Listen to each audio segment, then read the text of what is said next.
Assalamualaikum warahmatullahi wabarakatuh.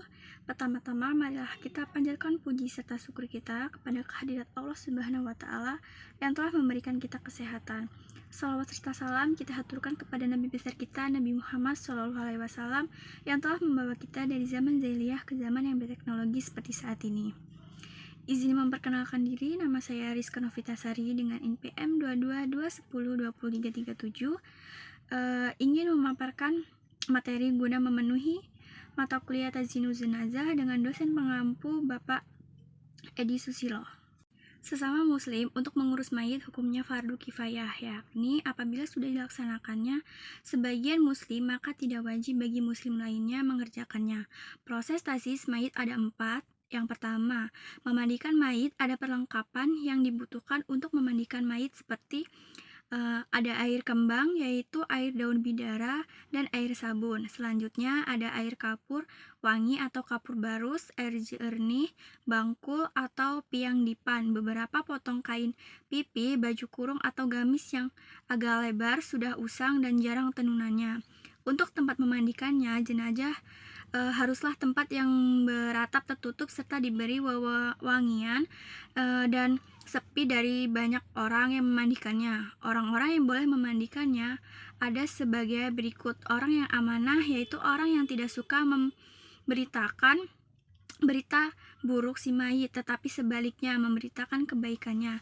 Dan yang kedua, ada orang yang memandikannya wajib satu jenis kelamin dengan mayit kecuali mahram atau suami istrinya.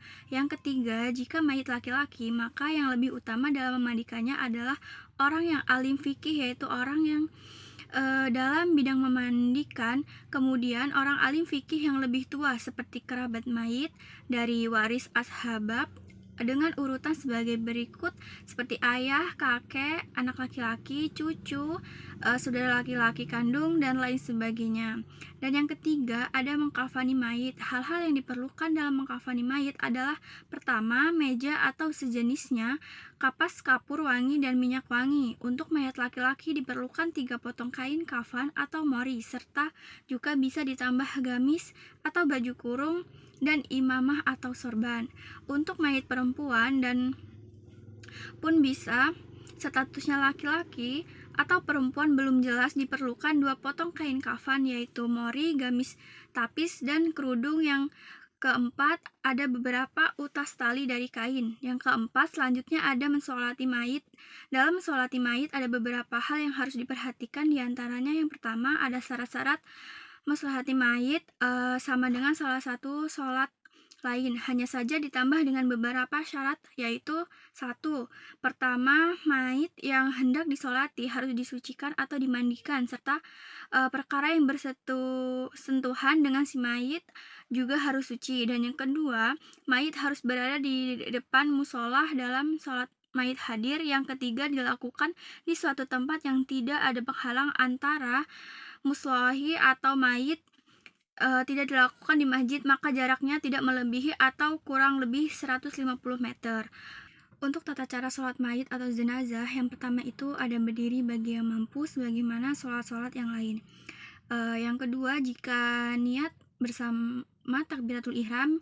Yang ketiga, mengangkat tangan hingga sejajar telinga saat takbiratul ihram dan takbir yang lainnya.